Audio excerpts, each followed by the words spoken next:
Give a small group of people all the weapons in your city. What stops them from taking over? Plato's answer, strangely, is a dog that barks at strangers and wags its tail at the children of the house. In the Republic, that dog becomes the model for a human being. To see why Plato reached for a dog, remember the city he was trying to defend. In Book 2 of the Republic, Socrates builds a simple city of farmers and craftsmen. Then Glaucon demands luxury, couches, perfumes, pastries. Socrates calls this the feverish city, a city whose appetites outgrow its borders. A feverish city needs more land, more resources, more neighbors to conquer, which means it needs a permanent warrior class, a professional army living inside the walls, holding every weapon the city owns. That is the problem Plato now has to solve. Here is the danger. A warrior class that monopolizes force can simply take the city. Remember Thrasymachus from Book 1. Justice is whatever the strong decide. A barracks full of Thrasymachuses would not protect Athens. They would install a harsher tyranny than the one outside the walls. So Plato needs warriors who are fierce enough to defend the city, but who do not turn that ferocity inward on the citizens they guard. He needs, in his own phrase, philosophical dogs. Socrates unpacks the image with a triad.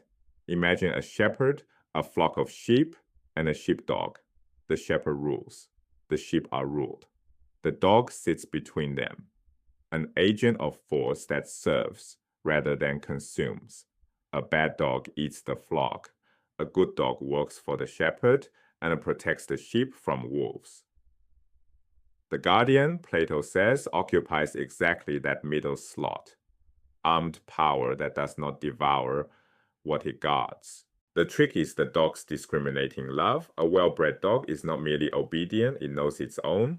It greets the familiar with affection and meets the unfamiliar with hostility. This is not about aggression, it is about recognition. The guardian's soul must work the same way, savage toward enemies of the city, gentle toward fellow citizens. One animal, two responses, same creature, split cleanly along the line between insider and outsider. This loyalty to the familiar does more political work than it first appears. It does two jobs at once. First, it enables aggressive foreign policy. The feverish city can expand because its warriors treat all outsiders as threats. Second, and more quietly, it freezes the city against internal change. If guardians love what is familiar, they hate what is new.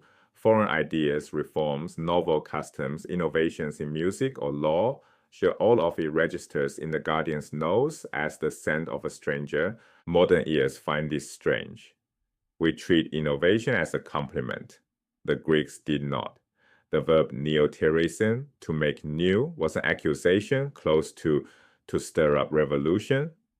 Plato is waging a running battle against history itself. Once the correct order is found, any change is decay.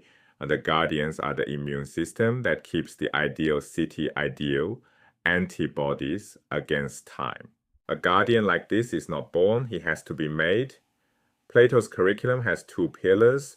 First, music, not just instruments, but every art of the muses, poetry, song, dance, myth, literature. Music softens the warrior and harmonizes his soul. Second, gymnastic, not modern gymnastics, but a whole regimen of running, wrestling, diet, and endurance. Gymnastic toughens the body. Each alone produces a monster. Only music and the guardian becomes soft and sentimental. Only gymnastic and he becomes a brute.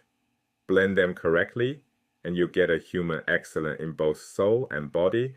Plato picks up his chisel, which happens to be a pen. Greek sculptors of his era, think of the Dorephoros, the charioteer, carved idealized bodies out of marble, each proportion governed by a rule. Plato is doing the same work in a different medium. He is carving an idealized citizen out of language. The stone is the young guardian. The tools are myths, songs, exercises, laws. Every chip removes something unworthy. A frightening story about the gods, a soft habit, a sour note, until what remains is the ideal. Notice what is already happening here.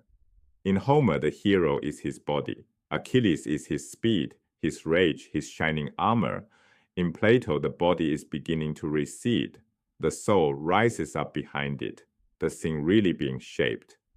That quiet shift from warrior to philosophical dog, from flesh to soul, is a seed of everything that comes next in Western thought.